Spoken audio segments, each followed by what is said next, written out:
It's Sue and Sammy and Steve from Aging Joyfully. Joyfully. We're in Providence Canyon in Lumpkin, Georgia, near Columbus. This is one of the things on our bucket list to do. We wanted to see this canyon, not quite the Grand Canyon, but the best, one of Georgia's 7 natural wonders. We've been to one other one, Amicalola Falls. This is number 2. We're ticking them off our list, checking them off our list. Look at the beautiful pictures we got of this.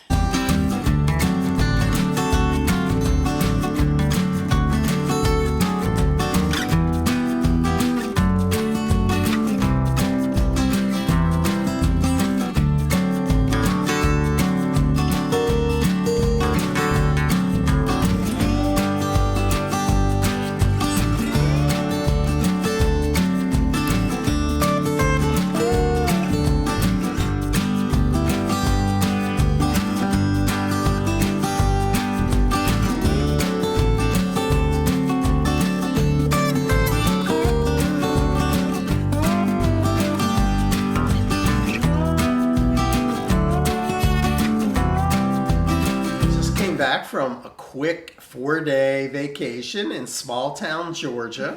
We went south of Atlanta. There's always been a couple sites we've wanted to see, and so we finally did it. It is in the coastal plains region of Atlanta, but it's on the fall line. It's still middle Georgia. We went to Columbus, Plains, Americus. Where else? Andersonville, yeah. I'm Sue. And I'm Steve, and we're Aging Joyfully. Steve lost his job abruptly in July. It came out of left field. We weren't expecting it. We were hoping to go on vacation in the fall when it cools down. July and August in Georgia are brutal months. Our least favorite time to ever vacation. We were planning a vacation in September. He had tons of vacation time with his previous job, but they never allowed him to take time off.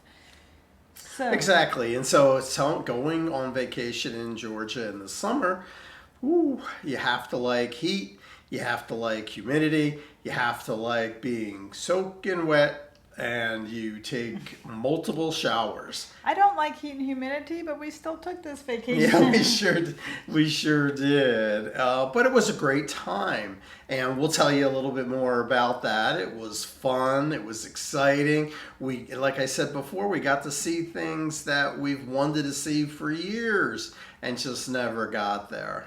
The reason we took it in August is because Steve got another job. He is going to be starting soon, and we had gotten a credit card about a year ago, and we got the card because it came at points that would cover a hotel. It costs $100 a year, and we wanted to get rid of this credit card and not pay $100. I believe we had paid one $100 fee, and we didn't want to pay that again. So we choose small towns because besides wanting to see the things near the small towns, you get more hotel nights by choosing a small town. Yeah, and also we have been interested in history and the Civil War, and this kind of fell in line somewhat with our trips in the past where we went to Charleston and Virginia to kind of see the path of the Civil War and what happened to the soldiers that were in the Civil War and what happened to the people, the population from the Civil War. So we went to Andersonville, which was where a big POW camp was erected from the Civil War and what was left of it, and you'll see some pictures of that, and that was kind of one of the places. It won't be in this video. I'm gonna make additional videos. It takes a long time when I have a lot of different clips, videos, so it will take some time to put those together. This is just wrapping up. Yes, we've been on a Civil War tour for the past 2 years as we could. Like I said, Steve had limited time. He got off.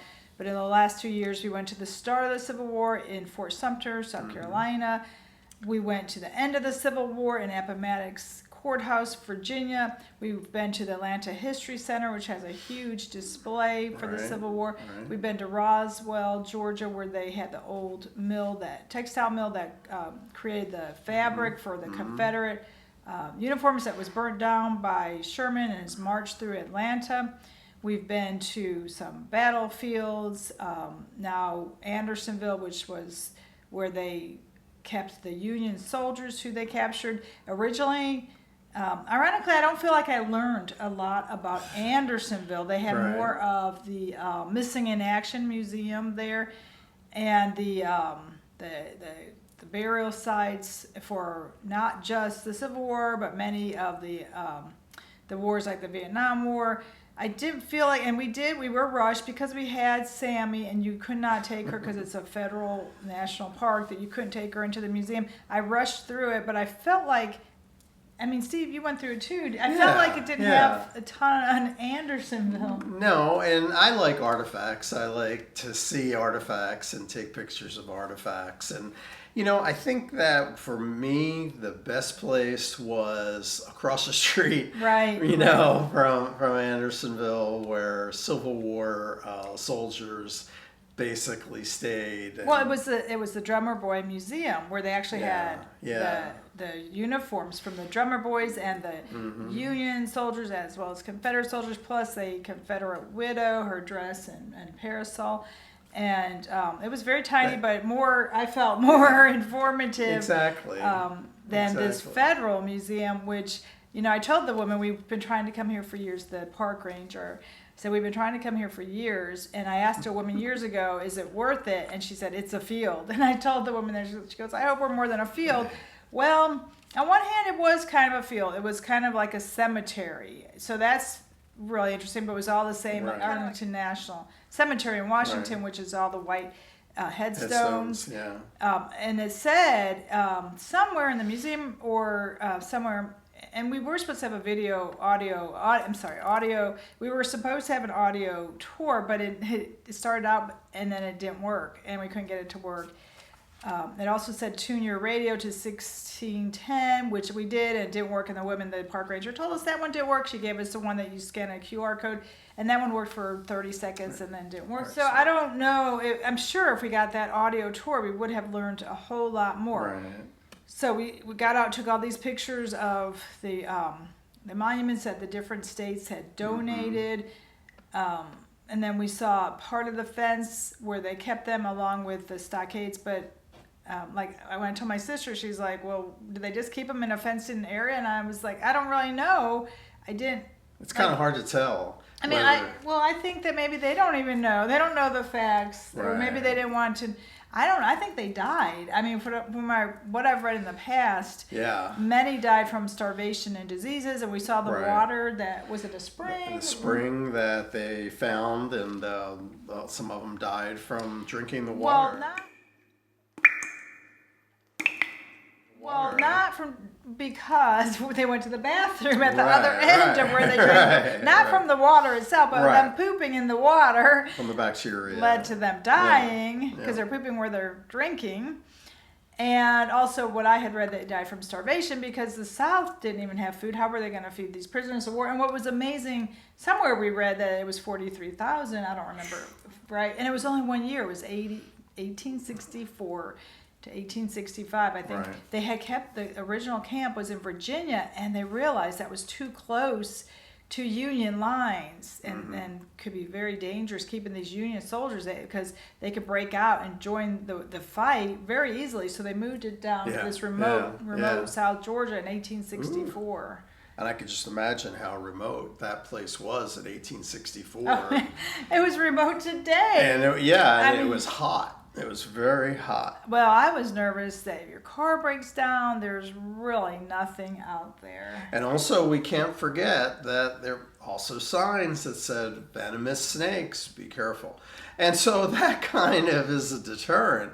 And can you imagine being a prisoner there and there's venomous snakes, and you know, you're just, I think some died from getting, bit by a snake. But this video is really an overall of our whole vacation, not just Andersonville. That was one tiny part. We packed in so many sites in 4 days. So I'm going to go over some of our things, how much we spent. For one, we're vacationing on a budget. So we spent less than $450 for 4 days and 3 nights. And half of that was dog fees. Dog fees. Right, dog fees. We boarded Sierra. She was 132 because she's 14 and a half. We knew she couldn't handle the heat, and she is starting to bark at night. Once it gets dark outside, she starts barking nonstop. We didn't want to bother the other people in the hotel. So we decided to take Sammy as a test to see what it's like to travel with her. Probably should have boarded her. Yeah, probably so. It was $75 to take her with us, and it would have been just slightly more to board her. And it's not just from the cost of the hotel to keep her. It was because the first night was just horrible. She was definitely out of her usual routine. She whimpered because of the muzzle, but she was barking, and we could not do that with other people staying there. So we put a muzzle on her that she can breathe, and she actually can bark with a muzzle on. Right. But she whimpered through the night. I laid in bed from 3:30 to 5:30. I didn't feel safe taking her out. We'll get in that in the hotel videos. But I took her out about 6 in the morning, and I was shocked to see all the people up at 6 in the morning. It was quite crowded downstairs as breakfast was just opening. But let's, again, go back to this. The cost, the dog cost for $207. Food was $140, and that includes picking up dinner the last night because we got home tired. So if we took that out, it would be about $100. Gas was a little bit high because we tried to stay as close as possible to these sites. We didn't want to camp. We didn't want to go to campgrounds. You could do that option because we used this hotel with our points. It was $81. The hotel was $10 because we didn't have enough points, so we had to pay $10. The museum, the Drummer Boy Museum, asked for donations. That was $10. Altogether, it was about $448. So again, if we didn't have the dogs, it would have been $250 or so. And the trip, we saw approximately 4 museums: the Jimmy Carter National Historic Park, the FDR Museum, the Drummer Boy Museum, Prisoner of War Museum, the Little White House, Andersonville, Providence Canyon, River Walking, Columbus, Flat Rock, Standing Boy, Jimmy Carter Boyhood Home. We drove through Americus, didn't really stop at all. And honestly, I felt like we were going back in time.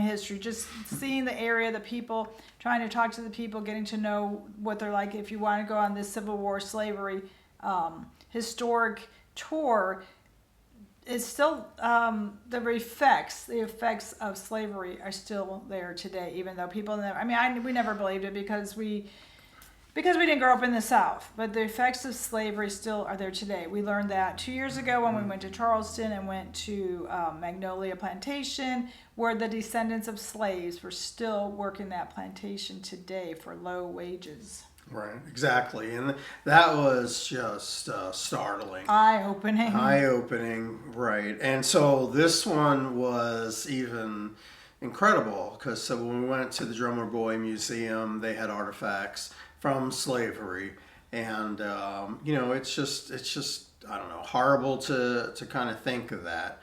Actually, what was there, and they will show it in the video, not today, but when we talk about the different locations, there was a bill of a menu of the different slaves that were available for auction that you could actually buy, and these are people, humans.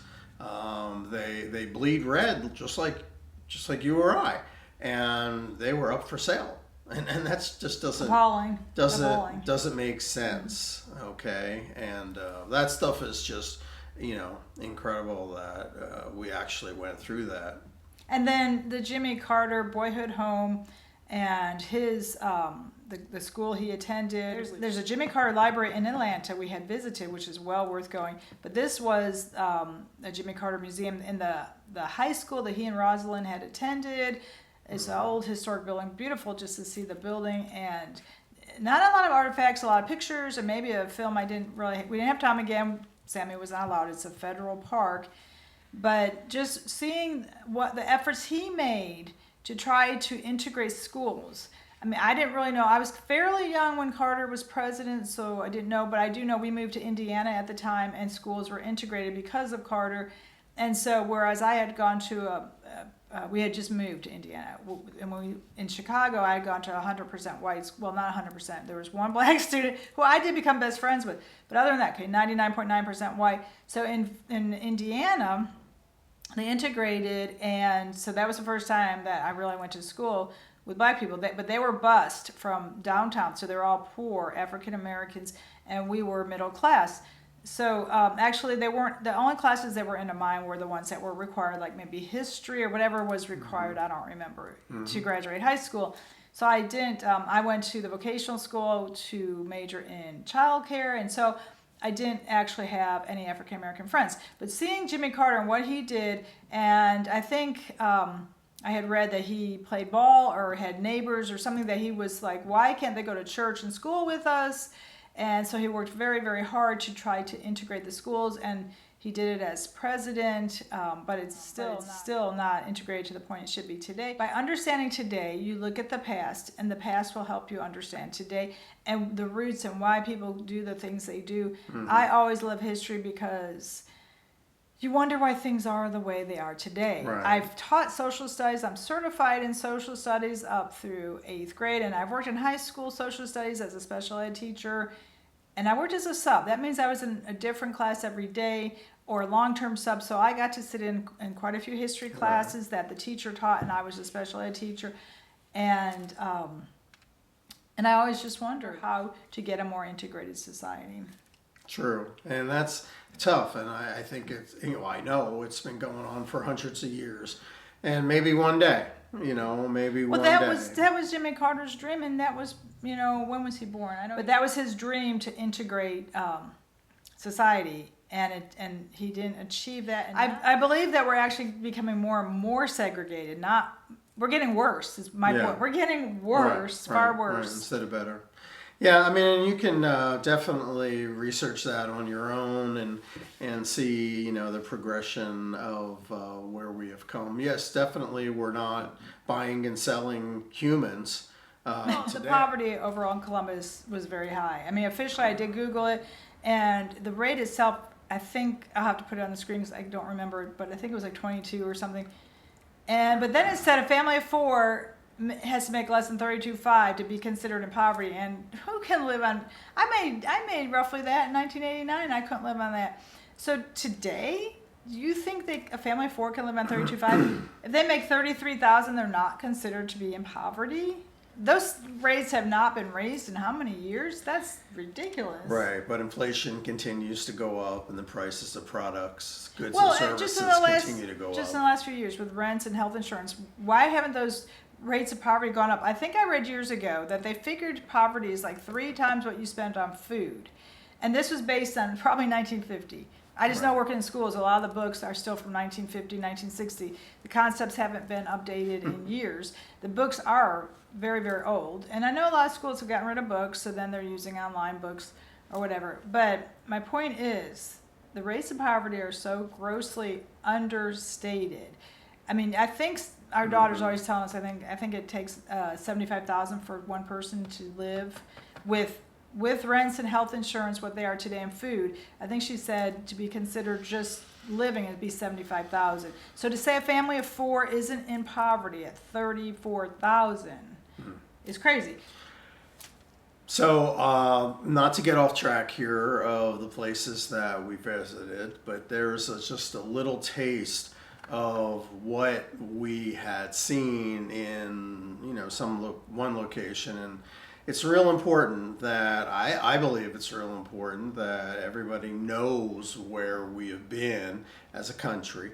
And so you can pretty much understand where we are and where, you don't know where you were going, but you can certainly understand the past and how it applies to your life today. And we've gone to see a lot of other places too. Well, I mean, I know most people, everybody thinks it's odd to go to vacation in Columbus. One woman, I asked her at 6:30 in the morning with Sammy, I was trying to get a coffee, and I said, why are you in Columbus? And she said, she got real sad and said, a funeral. And then I said, we're on vacation, and her face went blank and said, why? And I said, well, Columbus? I said, Providence Canyon is here. It's one of the 7 natural wonders of Georgia. And she said, well, at least you're not hanging around Columbus. And I was like, what does that mean? But most people would go to Disney, go to the plan tourist places, which we've been. Yeah, We've been to Disney. We've been to San Francisco. Universal Studios. Well, we've been to most of these with Steve's first career. Before the Great Recession, he had a great career, and I would travel with him on business trips. We've been to New York, Boston, Philadelphia, Chicago, Los Angeles, Las Vegas. We haven't been to Seattle. We just never made it to Seattle or Oregon. And of course, we live in Atlanta, so we've been to Charlotte, Asheville, Knoxville, Nashville. I grew up in Chicago, so we've been to most of the big cities, and we've been to small towns. So we've seen a lot, and we love history. So small towns tell you a little bit more of history without actually telling you directly, just getting a feel for the area, for the isolation that you see. It was so poor back then, but it's still so poor and so isolated. You know, what's interesting is that Sue talked about my previous career, and in my previous career, I had to go to Columbus and some of the small towns around there, and they all basically look the same. And that was what, 30 years ago? Yeah, and we're talking 30 years ago. And, you know, I think it's incredible. You know, I would be there for a day or two, but it just looks absolutely the same. Yeah, we haven't been there in about 30 years. Steve dropped me off at the Columbus Mall about 30 years ago with the kids, and I was there for the day, pushing them around the stroller. Some guy followed me through the mall. This is all I remember, is he kept following me, and I think he thought I was a nanny or babysitter. And when he got up to me, he goes, "Oh, you're their mother," because I had long hair and looked like I was maybe 20. And it really unnerved me that he kept following me through the mall. That's what I remember. And then the hotel, I remember taking the kids to the pool. So we had to be there overnight because the pool was above your head, and that scared me that I was the only one. Again, it was isolated. There was nobody there. Columbus, I felt like, with people getting up at 6 in the morning, being fully dressed and ready to go at 6 in the morning, that they were mostly working. Except for there was a funeral crowd, and then another woman said they were there for graduation. Fort Benning? Fort Benning. Fort Benning was right there, and I think the privates or whoever, we're not military people, I think whoever the lowest level, I think, is it? Private? The privates, I think, were having a graduation, and I thought, that must be very early. Maybe because it's so hot, maybe it's outdoors, but to be up at 6 in the morning. Right, I think that's why people are up and about so early, is because it does get hot. I mean, hot and humid. Yes, we've had so many August vacations. I don't know why. We went to Charleston in August. We went to Disney one August. When we went to Disney, it was when Katrina hit, so you never forget that. But yeah, we don't like August vacations. I don't think we're taking any more August vacations. Well, it's a little too hot. This new job only offers 2 weeks vacation, which at this age, is it's not a whole lot. I mean, our kids both started out with 3 weeks. 3 weeks or more, and then plus 10 holidays. Steve only gets 2 weeks vacation. That includes holidays, that includes sick days, that includes everything except for funeral, except for bereavement days.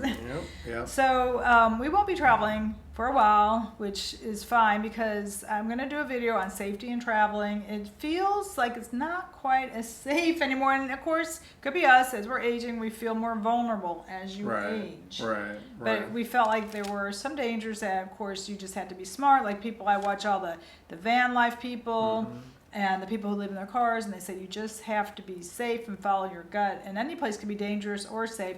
But we felt like there was a few more dangers, and not maybe because it was so isolated. For one, if your car broke down and there's nobody around for miles and miles, you're vulnerable. You're vulnerable to anybody who drives along. So we enjoyed it. Would we do it again? Well, we've been there, so we won't go back. But Providence Canyon, I would definitely say visit that. And ironically, when we came home today, Sunday morning, they had Providence Canyon on Sunday morning. So we really didn't need to go. Steve's like, look at this.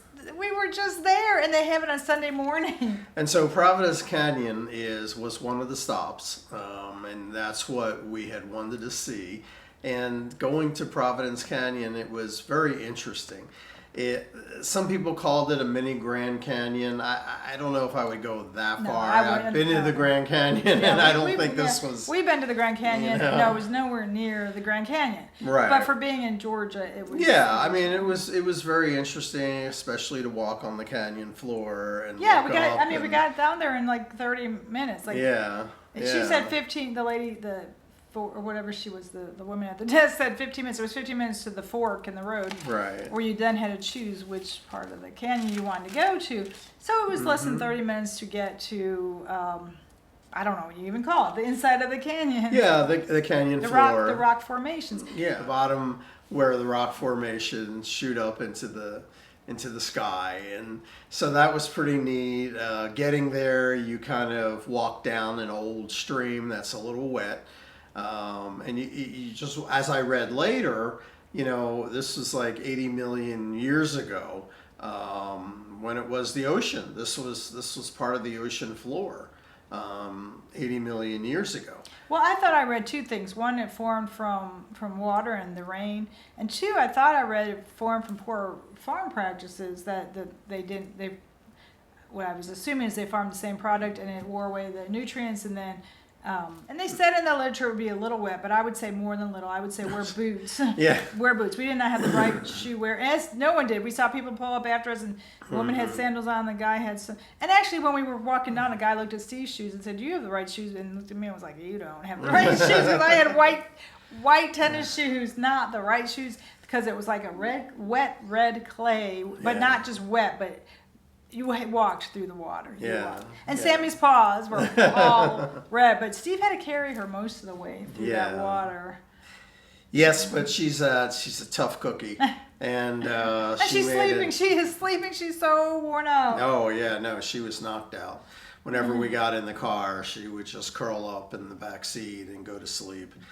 And so anyway, Providence Canyon, definitely a must see. Oh, and Jimmy Carter, I regret we got there so late because we had gone to Andersonville and the Drummer Boy Museum. By the time we got to Jimmy Carter's house, the house is not open to the public yet. The family's still sorting out the things inside and going through the estate, but you could go to where they are buried, but we got there too late. I think it closed at 4, and we got there right after 4. I regret I didn't get to pay my respects to one of the greatest presidents, and what made him one of the greatest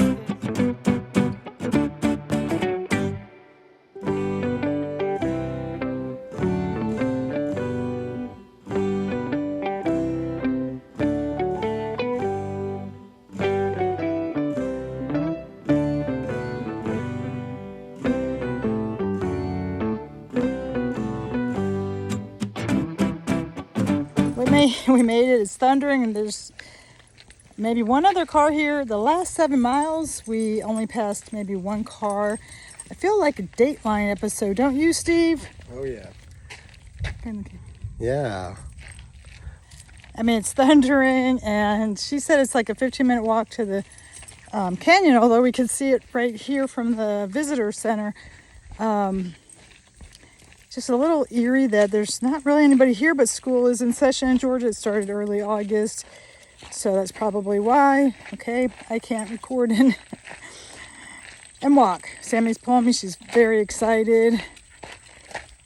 We did take one wrong turn into Fort Benning, and we did have to turn around there. But after going here, we're going to go to the hotel in Columbus, which is, I think, 45 minutes away.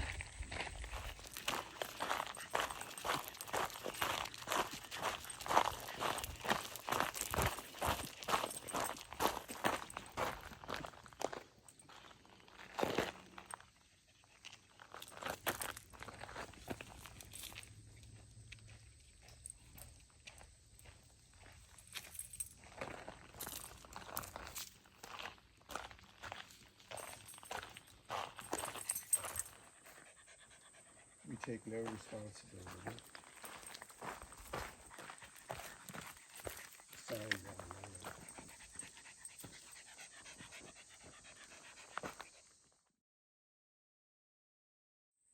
This is one of the trails. It's soaking wet. It said in the literature that it would always be wet as water caused the canyon to form.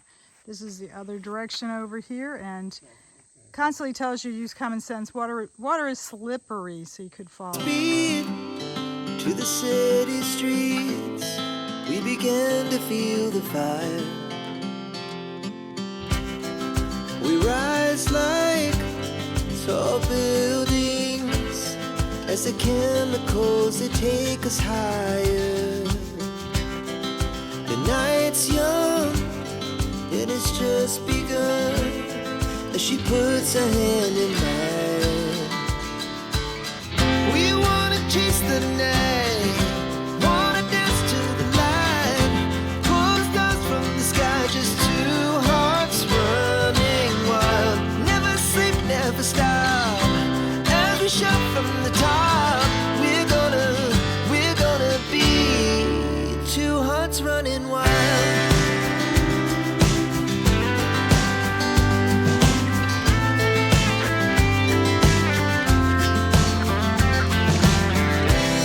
Now the morning is the afternoon, we lay awake in bed. The laugh so loud as the hours pass, we're gonna do it all again. We wanna chase the night, wanna dance to the light, pull the stars from the sky, just two hearts running wild. Never sleep, never stop, as we shout from the top. We're gonna be, we're gonna be two hearts running wild.